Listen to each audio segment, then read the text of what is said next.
हमारे चैनल को सब्सक्राइब करें और बेल आइकन को प्रेस करें सभी नोटिफिकेशन तुरंत पाने के लिए।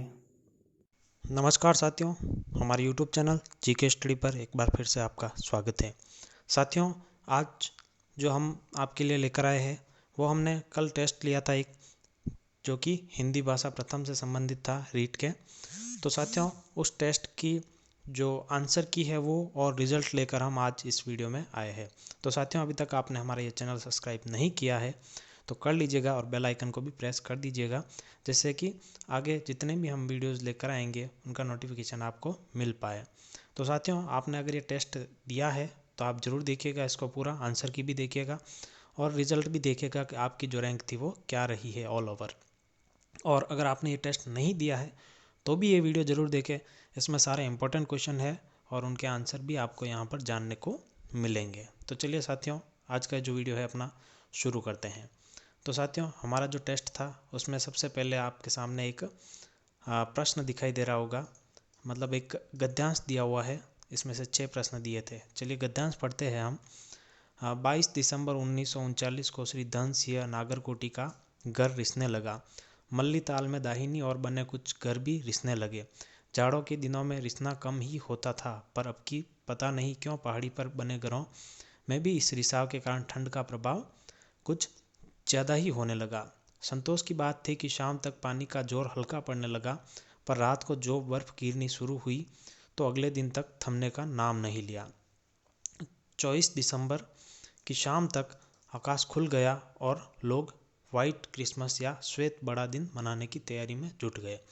बड़ा दिन जब आया तो सूर्यदेव के दर्शन हुए। छतों पर की बर्फ खिसक कर गिरकर घरों के सामने जमा हो गई थी, उसे हटाकर रास्ता साफ किया गया। पिघलती बर्फ के कारण हाड़ कँपाने वाली सर्दी में भी लोगों का उत्साह कम नहीं हुआ और वे परस्पर क्रिसमस की शुभकामनाएं और डालियों का आदान प्रदान करने लगे। तापमान 0 से 3 डिग्री नीचे हो गया था। पानी की आपूर्ति नलों के भीतर पानी के जमने से उनके फट जाने से रुक गई थी। तो साथियों, ये एक गद्यांश था। इसमें से जो है प्रश्न दिए बने हैं, वो प्रश्न देखते हैं अपन क्या है। तो प्रश्न है अब नीचे, गद्यांश में क्रिसमस के लिए वाइट क्रिसमस शब्द इसलिए आया है क्योंकि क्रिसमस के अवसर पर सब लोग सफ़ेद रंग के कपड़े पहनते हैं। क्रिसमस के अवसर पर सब सफ़ेद केक खाते हैं। क्रिसमस के अवसर पर बहुत बर्फ़ पड़ी थी, या क्रिसमस का असली नाम यही है। तो ये 4 ऑप्शन है आपके सामने। इसका सही जवाब आपने क्या भरा है वो पता नहीं, लेकिन यहाँ पर इसका जो सही जवाब है साथियों वो है ऑप्शन सी। क्रिसमस के अवसर पर बहुत बर्फ़ पड़ी थी इसलिए। चलिए अगले प्रश्न को देखते हैं। जाड़े के दिनों में पानी का रिसना ऑप्शन 1 हमेशा ज़्यादा होता है, इस बार ज़्यादा था, कभी कभी होता है, या इस बार कम था। तो ऑप्शन देखिएगा इसमें से कौन सा सही है, देखते हैं। तो साथियों, इसका जो सही जवाब है वो है इस बार ज़्यादा था। ठीक है, इस बार ज़्यादा हुआ था। फिर अगला प्रश्न, संतोष की बात क्या थी। ऑप्शन 1 शाम को ठंड का प्रभाव ज़्यादा नहीं था। ऑप्शन 2 सुबह ठंड का प्रभाव बिल्कुल नहीं था। ऑप्शन 3 शाम को बारिश रुक गई। और ऑप्शन 4 शाम को बारिश कम होने लगी। तो साथियों, इसका जो सही जवाब था वो था ऑप्शन लास्ट वाला, शाम को बारिश कम होने लगी। चलिए फिर अगला प्रश्न, अपना चौथा प्रश्न, गद्यांश के अनुसार बर्फ कब से गिरनी शुरू हुई। 1 22 दिसंबर की शाम से, 2 22 दिसंबर की सुबह से, 3 24 दिसंबर की शाम से, या 4 24 दिसंबर की सुबह से। तो साथियों, इसका सही जवाब जो है वो है 22 दिसंबर की शाम से। फिर अगला प्रश्न, पानी की आपूर्ति क्यों नहीं हो पाई। 1 पानी पर्याप्त मात्रा में नहीं था। 2 पानी नलों में जम गया था। 3 पानी फट गया था। या 4 बर्फ धीमी गति से पिघल रही थी। तो इसका जो सही जवाब है साथियों वो है ऑप्शन 2 पानी नल में जम गया था। फिर अगला प्रश्न, घर का बहुवचन रूप है। 1 घरों, 2 घर, 3 घरे, या 4 घराएं। तो इसका सही जवाब साथियों ऑप्शन 2 घर है। घर का बहुवचन घर ही होता है। फिर सातवां प्रश्न, हिंदी भाषा के प्रश्न पत्र में आप किस सवाल को सबसे बेहतर मानते हैं? 1. संज्ञा की परिभाषा बताइए। 2. लाल बहादुर शास्त्री के बचपन का नाम क्या था? 3. बाबा भारती क्यों उदास थे? और 4. अगर आप बाबा भारती की जगह होते तो क्या करते? तो साथियों, इसमें जो चौथा है वो बिल्कुल सही है। फिर अगला प्रश्न देखते हैं, किस शब्द में ना उपसर्ग का प्रयोग नहीं किया जा सकता? 1. पसंद, 2. वाकिफ, 3. काबिल और 4. हाजिर। तो साथियों, इसका सही जवाब है वो है ऑप्शन 4 हाजिर। हाजिर के साथ अपन ना उपसर्ग का प्रयोग नहीं कर सकते। फिर अगला प्रश्न 9, विश्लेषण का विलोम है? 1. संश्लिष्ट, 2. संक्षेपण, 3. संश्लेषण या 4. अविश्लेषण। तो साथियों, इसका जो सही जवाब है वो है ऑप्शन स संश्लेषण। फिर अगला प्रश्न, यह समस्या अत्यंत कठिन है में अत्यंत क्या है? 1. संज्ञा, 2. क्रिया, 3. प्रविशेषण या 4 विशेषण। तो साथियों, इसका सही जवाब ऑप्शन 3 प्रविशेषण। फिर अगला प्रश्न, ज्ञ में मिलन है, यानी ज्ञ किन किन से मिलकर बना है? 1. ग प्लस य, 2. ग प्लस य, 3. ज प्लस य और 4 ये ज प्लस य। ये आपको दिख रहे हैं, ऐसे है, बोलने में अलग हो सकते हैं इनके साउंड, पर जो दिख रहे हैं इनमें से देखना है आपको।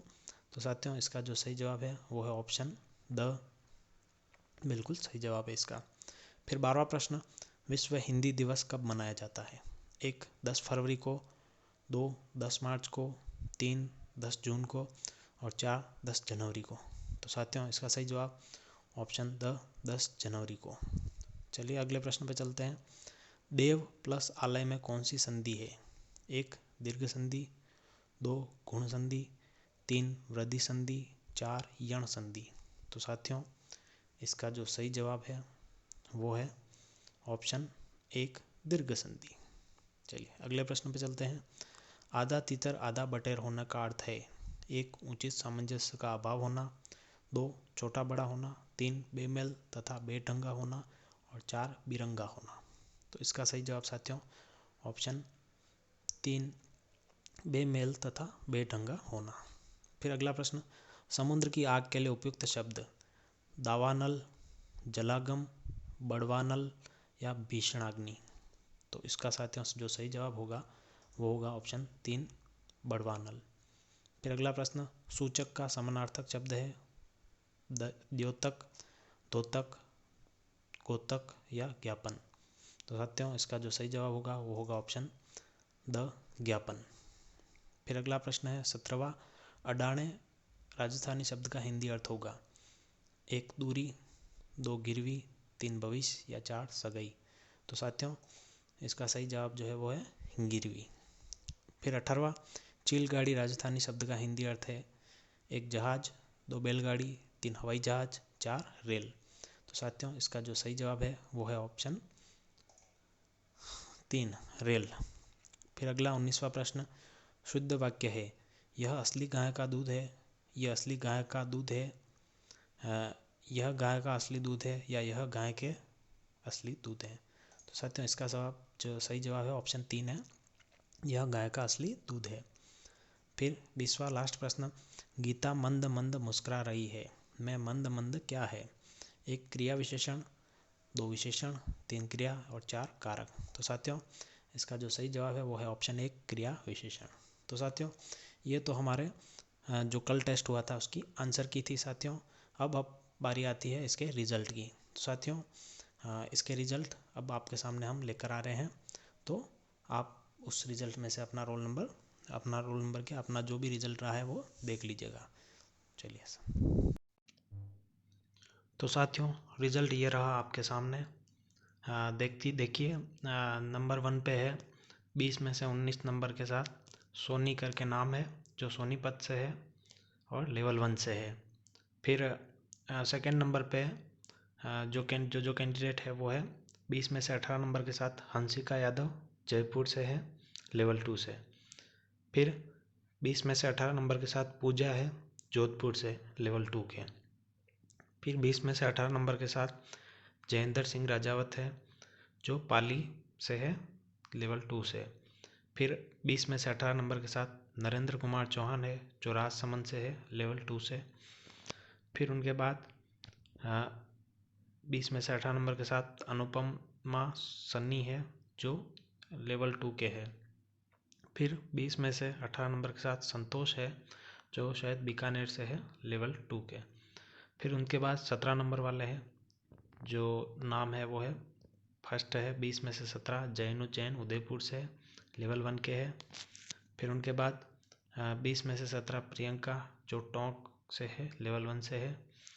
फिर उनके बाद आयुषी 20 में से 17 नंबर जो चित्तौड़गढ़ से है लेवल 2 से। फिर उनके बाद कोमल 20 में से 17 जो पिलवाड़ा से है लेवल 2 से है। फिर उनके बाद 20 में से 17 नेहा गुप्ता दिल्ली से है जो लेवल 2 से है। फिर उनके बाद अनिल मिल है जो चूरू से है लेवल 2 से। और उनके बाद प्रीतम जो टोंक से है लेवल 1 से। तो साथियों ये तो हमारे टॉपर है इस टेस्ट के, जो टेस्ट हुआ था हमारे हिंदी भाषा प्रथम का। और इनके अलावा मैं पूरा रिजल्ट स्क्रॉल कर रहा हूँ, लगभग 130 के लगभग लोग हैं इसमें। तो सब अपना अपना रिजल्ट देख लीजिएगा क्या है, मैं धीरे धीरे इसको स्क्रॉल करूँगा, ठीक है साथियों। तो आप अपना अपना रिजल्ट जो है वो देखते रहिएगा। साथियों अभी तक आपने हमारे इस चैनल को सब्सक्राइब नहीं किया है तो कर लीजिएगा, और हमारा टेलीग्राम ग्रुप जो है वो ज़रूर ज्वाइन कर लीजिएगा। उसमें हम इस रिज़ल्ट की PDF भी डालेंगे, और हम जो है और भी जो भी नोटिफिकेशन हम जैसे टेस्ट वगैरह लेते हैं तो उनके सारे मैसेज जो है उसी ग्रुप में डालते हैं, उसी में हम इन्फॉर्म करते हैं सबको। तो आप उसको ज्वाइन कर लीजिएगा। हमारे इस YouTube चैनल को सब्सक्राइब कर दीजिएगा, वीडियो को लाइक कीजिएगा, सबके साथ शेयर कीजिएगा, और कमेंट करके ज़रूर बतावे कि आपके कितने नंबर आए हैं। ज़रूर कमेंट करके बताइएगा कि आपके 20 में से कितने नंबर आए हैं इस टेस्ट में। तो साथियों अगर किसी को अपना नाम नहीं मिल रहा है तो वो भी कमेंट करके बता दें, हम उसके जो भी मार्क्स है बता देंगे। और आपने पुराने वीडियो नहीं देखे हैं तो वो भी देख लीजिएगा, पहले के टेस्ट नहीं देखे हैं तो उसकी आंसर की डाल रखी है वो भी देख लीजिएगा, तो उसमें आपको सारे क्वेश्चन जो है वो मिल जाएंगे। तो इस तरह से साथियों ऐसे है ये रिज़ल्ट, जिसमें कई लोगों के तो बहुत से अच्छे नंबर है, और कुछ लोगों के जो कम है उनको थोड़ी मेहनत की ज़रूरत है, उनको थोड़ी और मेहनत करने पर उनका रिज़ल्ट जो है वो अच्छा हो जाएगा। तो किसी को भी घबराने की ज़रूरत नहीं है, रिज़ल्ट सबका अच्छा है। किसी के नंबर कम बन रहे हैं तो उनको थोड़ी मेहनत की और आवश्यकता है। तो साथियों इस वीडियो में इतना ही, अब मिलते हैं नेक्स्ट वीडियो में किसी अच्छे से टॉपिक के साथ। तब तक के लिए बाय साथियों।